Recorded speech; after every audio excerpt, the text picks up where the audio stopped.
Welcome, ladies and gentlemen. I'm Stan Smith, and although this is not the first show of the Dublin Irish Coaches Show this season, it is my first show.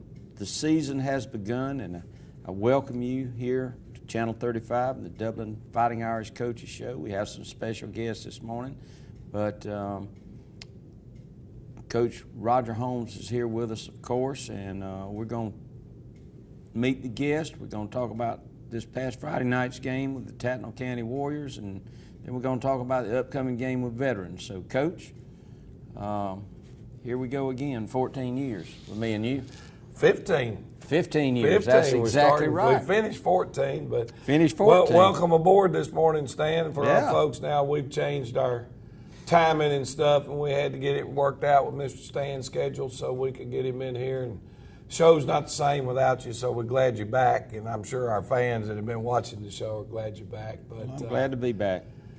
Start of another good year. Well, you did have a good game in Tatnall County Friday night. It was, I of course listened to it on the radio, got to hear the new radio announcers, two former Dublin High School football players who did a great job, along with Mr. Play-by-play man, Clay Reynolds. And those guys, you know, everybody's told me what a wonderful job they did. I heard a few of the clips that Clay had pulled out and put on a Facebook thing, but, you know, that's important to us at Dublin High School to make sure that, you know, our fans that can't make the trip for whatever reason get a chance to still experience the ball game on Friday night. So thanks, WKKZ, and thanks to those three gentlemen for a great job. And it was, if you can't make the game, you've got to tune in. They do a wonderful job. So, well, Coach, I believe we got a special guest this morning. You want to introduce our guest? I'd be more than happy to introduce the gentleman to my left is Coach Hildrick Garrison. Coach Garrison is coaching our defensive ends. Our principal had an opportunity to work with Coach Garrison years ago in Thomasville, and was telling me when we had a teaching position come available that he knew a guy that he thought would be a tremendous fit here in Dublin, Georgia. And, you know, when Dr. Kellogg tells me that, you can take it to the bank. And then we got everything that Dr. Kellogg told us we were getting in this coach, and just doing a tremendous job with our defensive ends. Well, Coach Garrison, welcome to Dublin. We're glad to have you here. Yes, sir. Thank you. And well, I heard the word Thomasville, but you told me before that you've been several places. You're originally from Bartow, Florida, is that right? I'm from Bartow, Florida, which is in South Central Florida, but I've been all over Georgia and Florida coaching, so I've traveled a little bit as an assistant. So how many years coaching experience do you have? This will be 14 for me. Wow, okay. Almost as long as we've been doing this show. Yeah. So, and you got to ask Coach Garrison about his family now, because he has a large family, and I want to give a chance to give all those children a shout out this morning. I do. I have 5 kids. They're all here in the Dublin City School System. you got any football players among those? I do. I have a son that's coming up. He's in the 6th grade right now. He's playing middle school football. So. And his name is? It's PJ Garrison. And the young lady that's helping us with? We have Linnea Garrison, who helps on Friday night. She's the young girl that's out there with all the hair. She's running around giving the referees water and stuff. I had to get on the last Friday because she's over there giving Dr. Kellogg water. I said, he don't need no water. He's standing on the side. So, well, give those other kids' names right quick. And I have my middle daughter, Janaya, and then I have 2 twins that are in kindergarten who's actually in Dr. Williams' wife's class, so I know she's having a tough time with them right now, Tamia and Xavier. Okay. Well, welcome to Dublin. Nice place to live. And welcome to Dublin High School and the Fighting Irish football team. And you are the defensive ends coach, is that correct? Yes, sir. Well, why don't you tell us about your defensive ends? We heard one name I remember quite often the other night because I didn't recognize the name, but tell us about your defensive ends. Well, I think we got a good core group of young men they're very athletic. They're rangy. They get around pretty good, and we're pretty. I think we're really smart out there. I'm sure the gentleman that you were talking about, that you heard his name a lot the other night, was Moses Simmons. We have Bruce Guyton that also plays 9 technique, and then we have Stephen Linton, who plays the 5-4s, and then we have Nick Sumner, who plays the 9, and then we have Duck Walker, who also plays the 5 and the 9-4s right now. Okay. So we got a pretty solid core group of kids that are doing a good job right now. I think the guy that could be explosive in that position is Stephen Lynn. But we've had to have a little come to Jesus this week, and I think I expect some good things out on Friday night. All right. Well, you got. See, he's got way too much depth over there because that's 5 good football players. So I'm going to have to reevaluate this depth chart, and see, because when he starts mentioning those 5 names, like I said, that's 5 good football players, and we're rotating those guys in and out quite a bit, Stan, because 3 of them are playing a lot on offense. Well, from what I was able to glean Friday night, I was listening to the Dublin game and then watching PBS, which was switching back and forth between all the high school games all over the state and among interviews with the various coaches. But, it was the first real Friday night of Georgia high school football, and my wife gets angry when I do that I'm either glued to the radio or the TV, or either I'm over here at the Shamrock Bowl. So it started, and I told her, I said, we got about 15 weeks, and actually you're right, it's 17 weeks from now until the end. So welcome to Dublin. We look forward to seeing you over the season, and we look forward to having you as a member of this program. So we thank you, Coach. Hi, this is Tom Dominic, Dublin with Nelson Company. We invite you to come by and see our new showroom located at 507 Airport Road, Dublin, Georgia. We've been serving the Dublin, Lawrence County community for over 34 years. Thank you. Welcome back, ladies and gentlemen. What we're going to do now, we've got some highlights to share with you from this past Friday night's game down in actually halfway between Glenville and Reedsville, near a place called Battle Creek. They actually call them the Battle Creek Warriors, the game between the Warriors from Tattnall County and the Dublin Fighting Irish. So let's go to our highlights now. You got Jermaine Cooley running what we call the midline. That's a read by the quarterback, whether he's going to give the ball or not on the option, and nice play there. We come back, and this is our double handoff, a little misdirection. We felt like that Tattnall was a hard pursuing football team, and Eric Roberson, number 1, a junior running back, picks up 15 yards on the, we call it 427Y reverse. Nice catch coming up here by Ramon Pittman. We've got a first down and goal from the 5, and we run what we call our pick route. Catches it one-handed, my throw is a little bit behind him, but a nice one-handed catch again, and turns it up and picks up some, actually it had 1st and 5, but if you look, I remember it being a big play. It was 4th and 2. Gotcha. And so we converted the first down and then was able to get the thing in the end zone. Now this is our first touchdown of the season. Our tight end, Malik Jones, catches a little route. We call it ends cross. And so it's a tough play to defend. You've got motion out of your fullback, and everything looks like it's going one way, and you throw back the other. Stan, I don't know if you remember seeing that play or not, but there was a region championship one on that play. I remember that. It was Anthony Thomas called it for a touchdown up at Jefferson County right at the end of the game. Bryce Watson, our place kicker, had a big night for us the other night, and obviously his first pressure kick, he was able to knock down that extra point to win the game. Now here's our first series defensively of the season. It's 1st and 10. Great job of forcing the ball to continue to go outside, Stan. And you talked about those defensive ends. Bruce Smith there, 54, doing a good job of fighting off pressure and making the play. We felt like Tattnall County was a very explosive football team.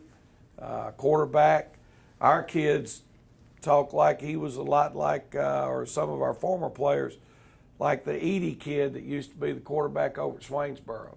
Exceptional runner, could move around and do some really nice things.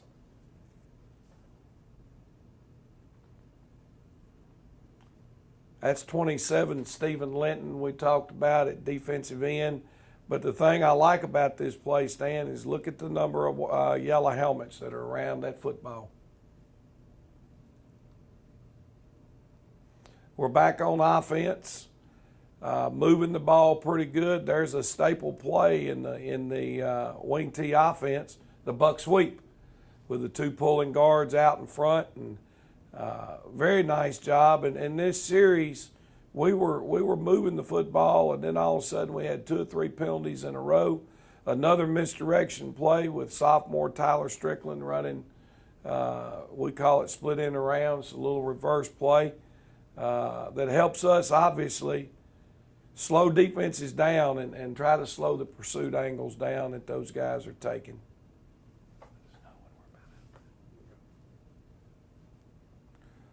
Rodriguez Martin showing the ability to scramble a little bit for a sophomore quarterback. Picked up a big first down for us right there. And, one of the things I think we've got to do a little better job of, Stan, is our quarterback. We had 11 passes called the other night, but we only got 5 of them in the air.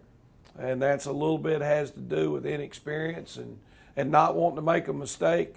If you notice, our wide receiver is open pretty good right there on the curl, but our quarterback don't pull the trigger, but he pulls it down, scrambles, and makes a nice play out of it. Here's an example of our punt, and again, we had a great night out of Bryce Watson. He averaged 40 yards a punt for us in our rugby punt, and 2 of those were down 10-yard line or in. So field position became a big thing for us as the night went on. And your time of possession in the first half was pretty overwhelming, Coach. Yeah, our opening drive, I think, Stan, we kept the ball for about the first 9 minutes of the first quarter, and that was huge. But now with that being said, I think they dominated time of possession in the second half. So at the end of the night, I think we had about a 3-minute advantage on the time of possession. Here's a nice job from our middle linebacker, Isaiah Phillips, filling the counter up in there pretty good and doing a good job. Moved in from Wheeler County, and his brother Israel Phillips is playing fullback and some linebacker. And again, there are 10 yellow helmets at the football, and that's always a plus when you guys are pursuing. Pressure. You get pressure, you get a blitz out of our Willie and Sam linebacker. Jermaine Cooley does a nice job of putting his helmet on the quarterback, his shoulder pad, and then here's your middle linebacker breaking downhill on the pass. That was some pretty darn good football right there. Nice cut on the speed sweep here. Eric Roberson pushing it to the boundary. Defense over pursues, and he stops and cuts it back inside. Picks up 9 to 10 yards for us on that play. Now we're in another series. This one's late in the game. And again, pressure by the front, up front. A great job by our defensive end getting his hands up. And then you got pressure by a freshman. Okay, we call him Donut. Jaquez Evans is going to be a heck of a football player now. He moves really well as a defensive lineman just to be a freshman. A lot of these our fans see, well, it looks like the same plays running twice. Well, it is. And the reason that is because we try to film what we call a tight angle and a wide angle, and makes it a little better for us to study as coaches. Well, I think that's probably enough of our highlights to take a look at tonight, Stan. But I know we're running up toward the break. Again, our young men competed extremely hard Friday night, and we're looking forward to seeing if we make that improvement we're looking for this week. All right, Coach. Well, we'll take our break, and as I always say, let's watch the commercials, because these folks who advertise on TV 35 bring you this football show. Brisket's more than just meat. When done right, it's a mind-blowing experience, thanks to its bold, smoky flavor. Dark, barky outside, and moist, tender inside. It's one of the wonders of the barbecue world, and it's smoked and served daily at Sonny's Barbecue. Come try a new signature brisket plate like Brisket Mac for $9.99, or brisket with ribs or pork and 2 sides for a limited time. Sonny's Barbecue, local pit masters since '68. All right, welcome back, ladies and gentlemen. We've seen the highlights from last week's game, and now we start the home season this Friday night at the Shamrock Bowl at 7:30 with a new opponent we haven't played before, Veterans High School, the Warhawks out of Houston County. I don't know why in the world we got them, but we do, Stan. It's, they're a 4A school that's had last year, went to the second round of the playoffs in 4A.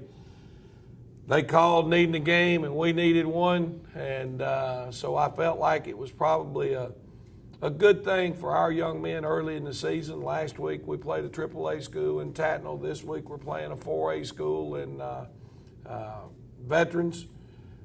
Coach Bruce over there has done a great job, and we're going to have our hands full. Houston County schools have a good football tradition. Veterans is one of the newer high schools. Of course, Warner Robinson Northside, and now Houston County High we've heard a lot about, and Perry over the years in Houston County. But what do you look for this Friday night coming from Veterans High School out of Warner Robinson? From an offensive standpoint, from Veterans, they did graduate a bulk of their offensive personnel. We're having a little bit of a problem from us in the standpoint of identifying their offensive philosophy. Now they've been under center, they've been in the gun. They're throwing the football 54% of the time in their scrimmage and in their first game. But then all of a sudden they're in 2 tight ends with a straight T formation in the backfield. You've seen them in the I. They're doing a lot of different things, but when it gets down to the end of the night, what they're looking for is they want to be balanced.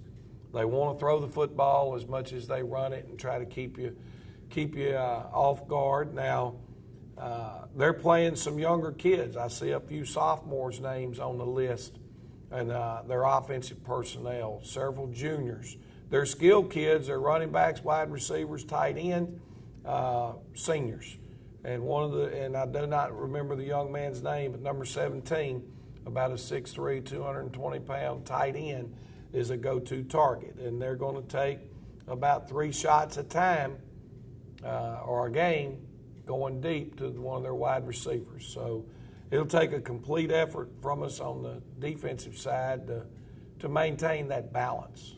When you talk about Veterans defense, I think without question, Stan, that's the strength of their football team.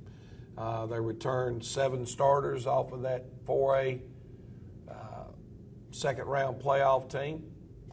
They're aggressive. They've got a linebacker, number 44, that if you look at his highlight reel, we may not be able to get kids to come play against him because he is a big hitter, downhill kind of guy. But they start 8 seniors on defense, and the other 3 are juniors. So a veteran, experienced defensive club, and they'll force us to be we're going to have to be much better on offense this week than last week in order to have a chance to score points. From the Dublin standpoint, do you plan to change anything or go as you went against Tatnall County? Well, obviously, Stan, the more gray hair you get, the more set in your ways you get. And, what we try to do, we've believed in for many, many years. We've got to do a great job of coaching our kids. Now, every team you have to tweak a little bit to fit their individual talents. But from a system standpoint, we'll still be in the 4-3. We'll still be running the wing T. There are a few things a little bit different in our scheme this year than what we've done in the past, and we'll leave it up to the fans to try to recognize that on Friday night. Well, we hope to get a good crowd. I think Veterans will bring a pretty good crowd to the Shamrock Bowl, and it would be very nice to fill up the Shamrock Bowl, the first home game of the season. Coach, in what I wanted to ask you about, I always ask you about injuries. Did you end up with any injuries this past Friday night? No, we're very healthy right now. Now, there's a virus bug going around that a few people have been touched with. Zion Washington banged up a leg a little bit in practice yesterday, but we think Zion is going to be okay. So at this point in the season, knock on wood, we're very healthy right now. Well, that's good. That's good. Now the game starts Friday night, 7:30. Yep. I know you want a crowd, and those of you who can't be here, you can tune in. I think we're the game of the week on Channel 35 this week, so there will be a replay next week. But we don't want you to see the replay. We want you to see it live Friday night. And for those who can't be, tune in to KKZ because you've got a good announcing team there. I've got two things I want to plug right quick, public service announcements, if you will. Number one, reserve seating, chairback seating. Season tickets are all on sale at our board office during office hours up till Friday at 5 o'clock. Okay. One thing a little bit different this year, if you want a chairback seat or two for you and your wife, the plan that we had, the $150 plan per chair for a lifetime owning of that chair is still available. But this year, because we do have several chairs that are available now that we haven't had in the past, are $60, and you can get that reserve seat chair back for that year. All right. So those are on sale at the board office. Also, help us out on Thursday. If you're out looking for lunch and you haven't gotten lunch yet, the Dublin Touchdown Club will be doing their barbecue sale set up in the mall parking lot. Stop in there and pick up this year's Sonny's Barbecue. It's not going to be chicken. It's going to be pulled pork barbecue lunch. And the Touchdown Club could use all the help you could give them and support. And make lunch break Thursday, swinging by and picking up a Sonny's Barbecue plate from the Dublin Touchdown Club. And come to the Touchdown Club meetings. Monday nights, 6:30, right here in the Shamrock Bowl. All right. Ladies and gentlemen, we thank you for joining us this evening, and we'll look forward to seeing you next Wednesday.